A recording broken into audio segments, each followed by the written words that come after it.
So, on today's episode of Love and Crawfish, we have lies, love triangles, low self esteem. Everyone is sleeping with each other. Everyone has been in jail and has a prison husband. Allegations of women being used because they have a disease called the fat girl syndrome. We have even more lies, deceit, and deception. We gotta smile, bitch! Smile, bitch! Come on! We gonna start this thing alright. Duval in the motherfucking house. Come on, come on. Hey, do it, baby, take it, baby. Hey, do it, baby, take it, baby. Hey, do it, baby, take it, baby. Hello, my beautifully broken people. I hope you guys are having a wonderful morning, noon, or night, whichever one it is for you. Please remember, most Fridays, I share one of your videos to show my appreciation, so please be sure to like or dislike, comment, and subscribe if you haven't already, and ring that bell. Today, we will be discussing supacents' long-lost sister, her relationship with Lou, and her allegedly lying about her health. With that being said, let's get into it. So listen, girl, is y'all here for it, girl? Is y'all here for it, sister? Girl, the cup runneth over, girl. She said she's dehydrated, girl. I got my tea and I got it ready, girl. So today's tea. So first, I want to apologize for a comment I made in my last video about one of Super's friends in the live you see on your screen. I said something along the lines of none of them bitches in the car is your friend Super and probably don't have nothing to lose other than a Popeyes on your dime. Well, that's exactly what I said, girl. But upon further investigation, Bricky, I don't know if I'm saying her name right, but she did tell Super to stop incriminating herself on that live. And doing all this research I've been doing, it seems like Bricky is a genuine friend to Super. Hell, Bricky might want to think twice about calling Super her friend, if you really want to think about it, the way she be talking about that girl, but that's a whole nother video. Anyway, y'all know if I'm ever wrong, I will always hold myself accountable and correct myself, so my bad, Pooh.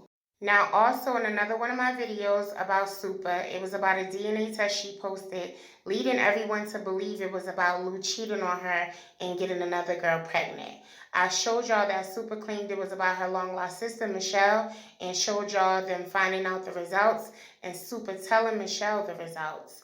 Right after I posted that video, I received an email in which I will not be showing because I never want y'all to feel like y'all can't send me something privately, because y'all can. The email's in the description box below. Anyway, the email said that I was stupid for believing the DNA test was about the sister because allegedly Super has spoken about Michelle years ago. And this was a cover-up to distract people for an upcoming reality show.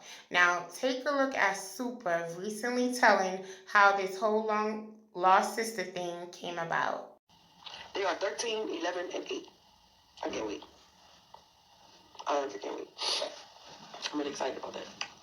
Trey got company, Neil got company. I'm excited. Straight. Overly, probably. But anyway, so when we went over there, when we seen him, we all went together, you know. And we all went together. And we were just so shocked how close, how close she lived to us. So we all went together, and then we met her, and then she was talking, she was telling us, you know, how she felt about it. I'm like, she was following me for years. And she was basically, you know, like, I finally posted my dad saying, like, well, I posted the black thing. When I posted the black thing about about doing the poem for my daddy, Black Cat put my daddy pictures in it, you know, like his videos and all that. And she said she was sitting right next to her mama, and she was telling her mama that she gonna get, you know, Super Daddy to fix one of her, like, help her fix one of her friends' car. And, you know, her mama don't have social media. So when she showed her mama the video of Black and my daddy on the video, her mama took the phone out of her hand and was just looking, just staring. And she was like, "That's your daddy." And she was like, she kind of was like, she didn't know what she was talking about, I guess. And she was like, "I'm 100% sure, like, that's your daddy, that's Pickle, that's your daddy," you know. So I don't know, it was just like when she told the story, it was just weird. Now this is what fucked me up. Like when we went over there, she was talking, like, we asked her mama to come talk to us too, right? So when her mama came to talk to us, when she walked in, you know, she kind of, I don't know, like, first of all, she gave us kind of like a different vibe. Like she ain't feel like talking, but like the vibe changed really fast as soon as she seen Raven. Like when she seen Raven, she was like, "Ooh, you look just like your fucking daddy," which is true. Raven is a twin of Pickle. Like they're twin. They got the small ass lips, They light skin. Like I think my dad was the lightest one out the whole bunch, and Raven was light as fuck. You know, just like Pickle. And so when she seen Raven, her vibe changed immediately. She was like, "Oh, you look just like your dad." And she sat down and she was talking. I love how open she was. Like she was talking, you know, like nothing was wrong. So she was like, I feel like my boy ain't tell nobody because this is around the time. But this wasn't around the time. This is the time he was in a relationship with my mom. You know, and she said she told him. And when she told him, my dad, she's like, "I'm pregnant." My dad was like, "Oh." She was like, "Oh, what?" He was like, "Oh, all right." And which is so fake to me. But anyway, so she was like, after she told him she was pregnant, she didn't see him no more, which is emotion. But you know, that's it. You know, so my thing was, we thought he didn't see it, you know. But she said she saw him again when Michelle was 4. Which is like, come on now, Pickle. Now you ain't said nobody. You could have told your sister. You could have told your brothers. You could have told, you know. So she said like, you know, like he seen her outside and like, you know, like he picked the block, whatever. He was like, oh, I know you live right here, this, that, all that, or whatever. And she was like, oh, your daughter upstairs. And he was like, tell her, you know, like tell her to come downstairs. So Michelle was 4 years old. She came downstairs. My dad hugged her, picked her up, played with her for like 10 minutes, and was looking at her, and then like, he walked back to his truck and he put his hand on. Look, when she showed how he put his hand on his waist, that's exactly how he put his fucking hand on. That's how I knew she went on. That's exactly how Pickle put his hand on his waist. So then he walked back to her, like, I guess he was like in shock that like he really have another daughter, right? So he walked back over there, and like he picked up again, and he was playing with her, talking to her, whatever. And then we told him he was gonna come back. Now this girl's 4 years old. Now him and my mom broke up in 1989. You know, he was born in 87, I'm born in 88. Mom broke up in 1989. So the girl was like, you could have said something. You know, but anyway, that's next. So then she ain't see him no more. Now this Michelle is 31. All the years went by, you didn't tell nobody nothing. Anyway, that's neither here, that's old. Now, I couldn't find anything of Super discussing this story in the past, and I don't remember her ever discussing it. I did find clips of her recently meeting her nieces and nephews and spending time with her sister. I feel like it would be stupid to use this as a cover-up when the whole cheating thing would be a million times more entertaining than a long-lost sister story. I found Michelle's IG, and I do see her heavily promoting both Super and Raven. What's up, y'all? This little sister, what it's in for? Nothing. Sitting here, I was getting the kids ready for school. Get into it. Did y'all put the crayon case on? Get into this, Bonnie. And even calling Pickle Daddy. I sent this back to the girl who emailed me, and she was like, you don't think it's weird that they tell each other they love each other, and she's calling Pickle Daddy already? My uno on that is some people are different. Now, although I wouldn't be calling no man who knew my mother was pregnant with me and met me when I was 4 and chose not to be in my life, because let's be clear, it was a choice he made not to be in her life. So although I wouldn't call him daddy, some people would. Maybe she's not looking at it like Pickle acted like she didn't exist. Maybe she's just like, that was the past and he's here now. So do I think this was a cover-up? No, but that's just my uno. So now let's get into Super allegedly having low self-esteem and dating men she has to take care of, Lou using her, and his new girlfriend. Now, I used to follow Super on Periscope, and I remember a lot of the men she used to deal with before Lou. There was some guy named Six, who was one of her better choices, if you ask me. It was some guy named Get Him, who she used to deal with, who she allegedly met through Lou because him and Lou was in jail together when Lou allegedly had a prison husband. But one of my BBs said that she met Lou through her ex-best friend Slim Stunner, but I'll get into that in another video.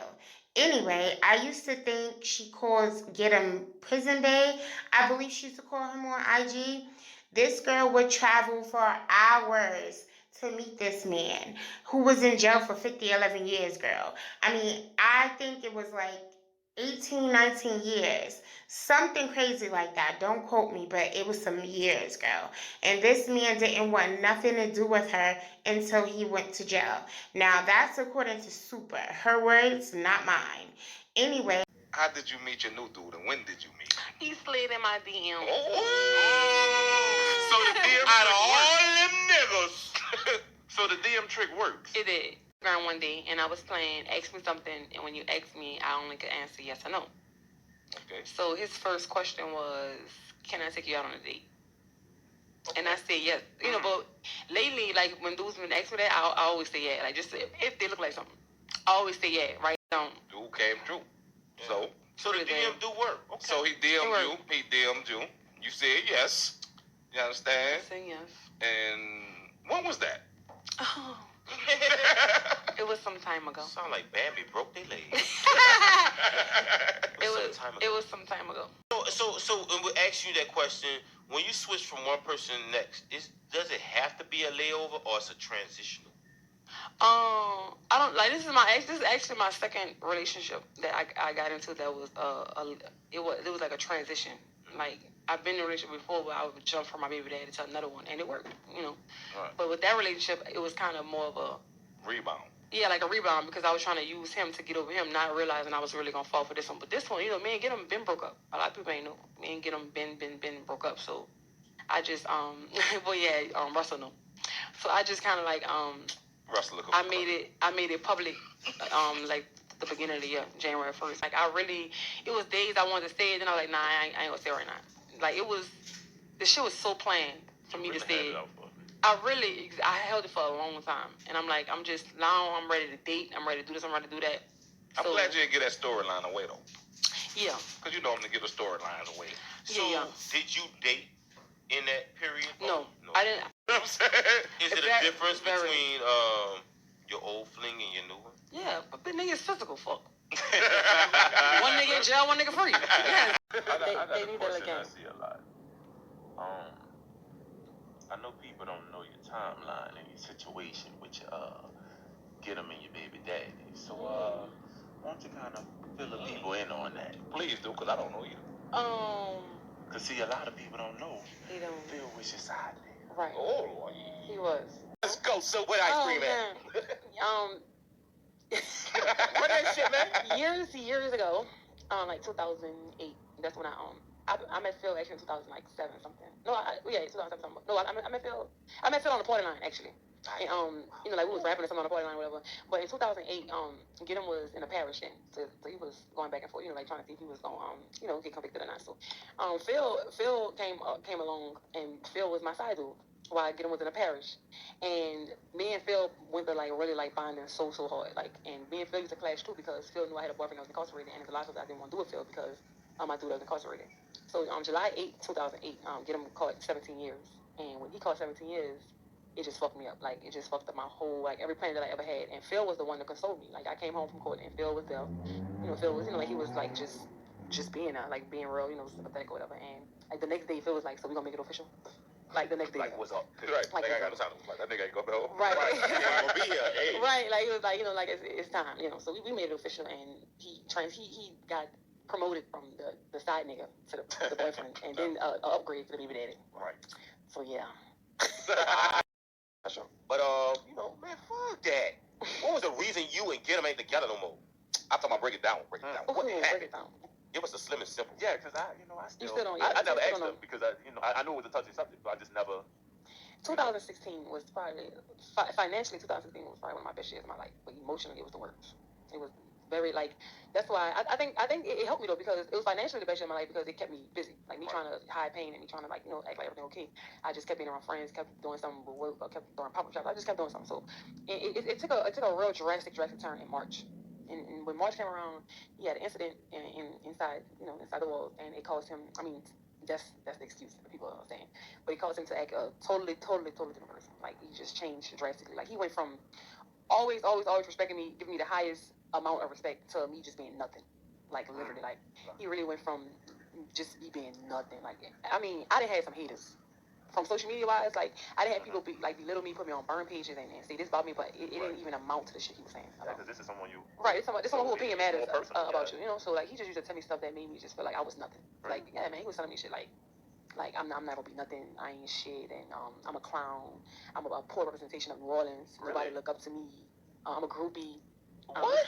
No. I'm a groupie. I carry myself like a hoe. And it was just crazy because I'm like, he must be. I mean, like people, if you're talking to somebody that don't like me, like they're gonna tell you all the time. They're gonna tell you all the fucked up shit about me. Like he was outside, literally outside, inside looking in. Right. Like obviously you don't see I'm popping out here. Like I'm really like not only that, but like I get so much love and respect, not just from women. I mean, the women is very powerful to get love from a woman. But when you get a man that don't know you only from solely seeing you, like niggas don't walk up to me and be like, man, you got a big ass, man. You like niggas don't walk up to me on that kick ass if I carry myself. Like, oh, they walk up to me, man, look, I really respect you, dog. Like, you really do your thing. I'm proud of you. Like I get that from strangers, and then gotta answer the phone and be like, man, you're a groupie hoe. You this and you easily impressionable, and like you always on pictures with niggas, man. Like them niggas probably like what? Like who you think you fucking with? Like, did that crush you or did it make you like tough enough? Nah, it crushed the fuck out. Yeah, like it really like it even changed the way I even posted myself on social media. I don't think a lot of people notice like as far as dressing and certain stuff that I wouldn't put on because I'm like, well, like when somebody you love tell you certain shit about you, you feel like it just made you true. Right. So I'm like, well, what if somebody do look at me like I carry myself like, maybe I shouldn't put this on. Like maybe I shouldn't. Like it changed, man. It just changed me to say I'm so like I don't give a fuck about what nobody say, but you only care about what somebody say if you love them. Right. You know. So when somebody in your corner, like anything I did, like I just felt like he wasn't really like. It's only one project that I dropped that he was mad supportive about, and that was Holistic. And it was his name, you know. And I feel like he was only supportive with that because he was trying to revive himself too. You know, like it was already down here. Yeah. Anyway, it was one more, but I can't think of his name right now. Anyway, my point is to say this is that she had big girl syndrome. Now, let me explain what that means. Okay, so it doesn't affect all big girls. I'm living proof of that. It does not, girl. I don't have that disease, girl. Okay, so it's really just a girl with low self-esteem, but y'all know I'm extra. So, but this really does exist, though. It really does, girl. It exists, girl. So it's when a big girl with low self-esteem will take in a homeless man, give him money off of her check to pay the bills. He will automatically come daddy to 7 children and disciplines them. Basically, she would do anything for her man, like travel hours to go see him and put her life on hold while he's facing football numbers, girl. Anyway, girl, I'm all over the place. So allegedly, Lou was living with his mother in the projects before he met Super.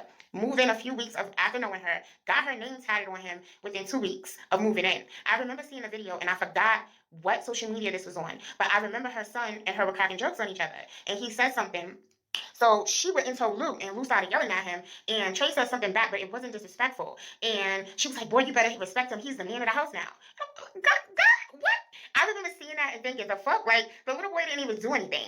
Lou in return, did whatever he had to do to keep her. She allegedly had a GPS on his phone. She stabbed Lou, and that's not allegedly, girl. That is a fact. I saw the post with my own eyes, okay? So she was allegedly beating on Lou as well. And I do remember seeing him banged up in a lot of her cooking videos, girl, but anyway, I said all of that because that shows me that she did have low self-esteem at one point. Now, let's get into her lying about, oh, no, girl.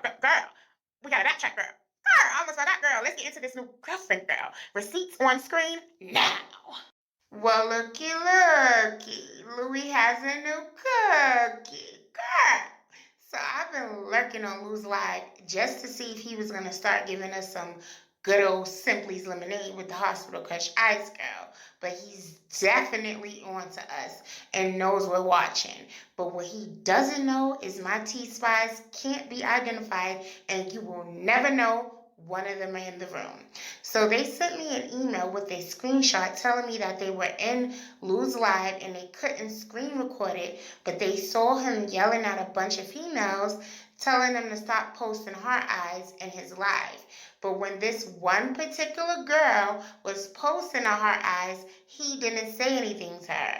So I entered the name in my search bar and saw that she was following everyone in New Orleans except Super. And it was just my luck, girl, that she happened to be doing a Q&A. So I asked her, was she dating Lou? And she said it wasn't her. It was another girl with the same name. So I'm like, okay, girl, is that your alter ego or something? And she was like, no. So I didn't want her to get hit to me and block me. So I was like, okay, girl, thanks for answering my question. Thinking I've pressed followed and I followed her and I have access to her. So once I go, search and find the other girl, or if I didn't find her, I could come back and ask her if she knew the girl's IG. But just when I thought I was gotta catch 'em all, I was dropping the ball, dropping the ball, girl. Her page is now private. And I'm sure after seeing this, she gonna block my ass, girl. Now, I did try to find who the girl was so I could tell y'all if her and Lou was messing around with each other while he was with Super. But I couldn't find anything on the surface, and I don't have time to be digging, girl. It's too much other juice out there. I gotta get into this love triangle, this New Orleans girl. the New Orleans tea, girl. Girl, it's this love triangle between somebody named Buck, Charlie, and Roe. Or I can get into Judy being married to a woman named Rebecca and she allegedly left her in debt after she blew up off of the Miracle Drops. People are saying is nothing but baby oil. Or how these people in New Orleans, girl, be sleeping with each other. Girl, they all know each other and they sexing, girl. Girl, all of them is sexing, girl. Girl, it's so much other juice I can get into. But that's going to be on the next episode of Love and Crawfish. Now, let's get into Super allegedly lying about her having epilepsy. They say I don't have any of that. They say I don't have epilepsy or none of that. They say I don't have any of that. They say I don't have epilepsy or none of that. Now, people were trying to let me have it in the comments because I said I thought her memory loss was due to her having her daughter because she took a bunch of tests and the doctor ruled out a bunch of stuff that causes memory loss. So y'all just heard her say she didn't have it. However, I did find these receipts on your screen of her saying she does have epilepsy. Now, I'm going to give her the benefit of the doubt because when she said it right after she got out the hospital. And doctors are known for misdiagnosing people. They are human just like we are. But I do find it weird that she was so sure that it wasn't epilepsy. People also said she made that whole memory loss thing up because she had complications during her second tummy tuck. But Super said it's her epilepsy, so that's what I'm going to go by until I have proof that says otherwise. Now let's get into the rumors about her not being as successful as she claims and the crayon case being made with cheap products from China and burning people's eyes. Girl, they said Super got people walking around here with burnt eye, girl. Now, I do want to say I think it's tacky as fuck that people are trying to take her success from her. And I know some people might think what I do is tacky, and that's your opinion. You're allowed to have it, just like I'm allowed to have mine. But people are saying that she really isn't a millionaire, and she lost her home and her water's off, girl. Girl, I'm sorry, girl, y'all let her have it, girl. Okay, so first of all, people including her friends. I with some lip glosses, but I came out with them through Super. Like, it's plenty of cosmetic people who hit me up about doing collabs and doing the collection, but why do it with them when I could do it with my sister? Aren't understanding or paying attention to what she said about this whole $1 million overnight situation. So she said she made $1 million in sales. She didn't say she has $1 million in the bank. Now, has she led people to think that? Possibly. But what you got to understand is that she has to use some of that money to invest back into the business. She has to pay for marketing. She has to pay for her employees. She has to pay for the product and many other things on the back end of that business. So although she might have made $1 million in sales, that doesn't mean she walks away with $1 million in the bank. Now, about her losing her home. I don't think she will be looking for another property that costs more than her original home, but I could be wrong. And the rumor about her water being off came up because people were seeing water bottles. I'm sorry. I'm sorry.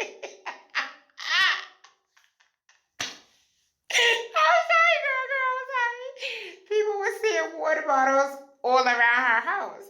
Girl, when I heard that one, tears literally came down my face.